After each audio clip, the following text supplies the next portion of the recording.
फिलिस्तीन और इजराइल एक बार फिर आमने सामने हैं और इनका दुश्मनी का इतिहास बहुत पुराना है और ये पहली बार नहीं है जब ये आमने सामने हैं। आज हम आपको इतिहास में छुपी इनकी दुश्मनी की असल वजह बताएंगे। हमारे चैनल पर आपका फिर से स्वागत है। इजराइल एक यहूदी देश है जबकि फिलिस्तीन मुस्लिम बहुल देश है। इस पर हमास शासन करता है। ये जंग इजराइल की स्थापना के पहले से ही जारी है।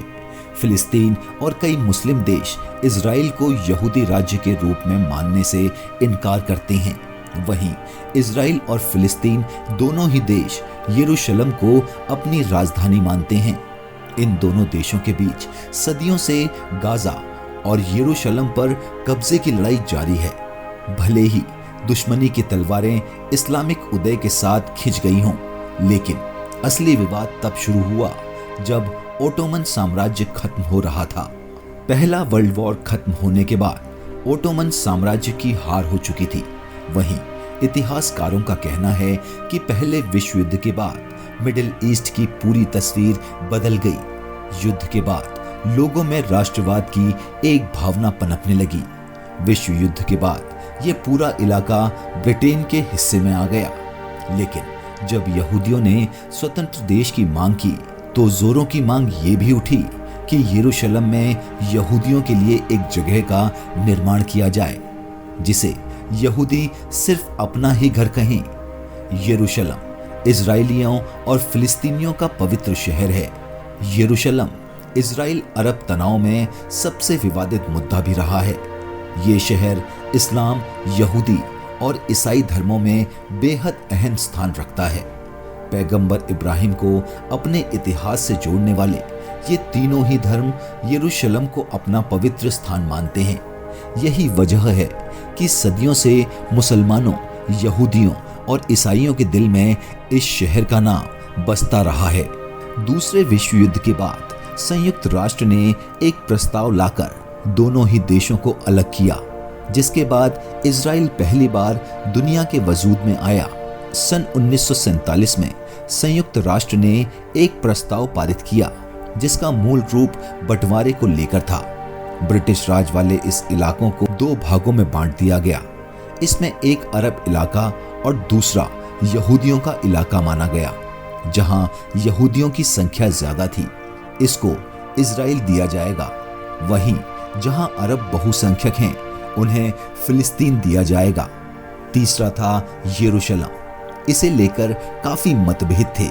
यहाँ आधी आबादी यहूदी थी और आधी आबादी मुस्लिम। संयुक्त राष्ट्र संघ ने कहा कि इस क्षेत्र पर अंतर्राष्ट्रीय नियंत्रण लागू होगा।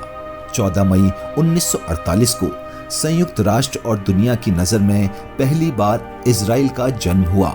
इसी दिन इतिहास की पहली अरब और इजरायली लड़ाई भी शुरू हो गई। ये लड़ाई करीब एक साल बाद 1949 में खत्म हो गई। इसमें इजराइल की जीत हुई थी और करीब 7.5 लाख फिलिस्तीनियों को अपना इलाका छोड़ना पड़ा। अंत में ब्रिटिश राज वाले ये पूरा हिस्सा 3 भागों में बंट गया, जिसे इजराइल, वेस्ट बैंक और गाजा पट्टी का नाम दिया गया। साल 1948 में इजराइल के गठन के बाद से ही दोनों देशों में कटुता और भी बढ़ गई। इस जंग के करीब 1.5 दशक के बाद एक ऐसा मौका आया जब इजराइल और पड़ोसी देशों में भयंकर युद्ध हुआ। ये जंग 6 दिनों तक चली थी। जीत इजराइल की हुई। 1948 की जंग में अरब देशों ने इजराइल से जमीन का कुछ टुकड़ा छीन लिया था। इजराइल बदले की ताक में था, लेकिन उसे मौका मिला 1966 और 67 की जंग में। इस जंग में इजराइल का मुकाबला तो सीरिया से था, लेकिन सीरिया के साथ मिस्र, जॉर्डन, इराक और लेबनान भी शामिल थे। ये जंग 6 दिन तक चली और इजराइल ने 5 देशों को मात दे दी। जमीन की इस जंग के अंत में इजराइल ने एक बार फिर गाजा पट्टी और वेस्ट बैंक पर अपना कब्जा वापस ले लिया, जिसे फिलिस्तीन अपना हिस्सा बताता आया है। इजराइल ने इस हिस्से पर अपना कब्जा किया और यहूदियों को इस जगह बसाना शुरू कर दिया। इजराइल के यरूशलेम को इस्लाम, यहूदी और ईसाई तीनों धर्म में पवित्र जगह माना गया है। यहाँ स्थित अल अक्सा मस्जिद को मक्का मदीना के बाद इस्लाम में तीसरा सबसे पवित्र स्थल माना जाता है, तो वहीं यहूदी भी इसे सबसे पवित्र स्थल मानते हैं। 35 एकड़ परिसर में बनी मस्जिद अल अक्सा को मुस्लिम अल हरम अल शरीफ भी कहते हैं। यहूदी इसे टेम्पल टाउन कहते हैं।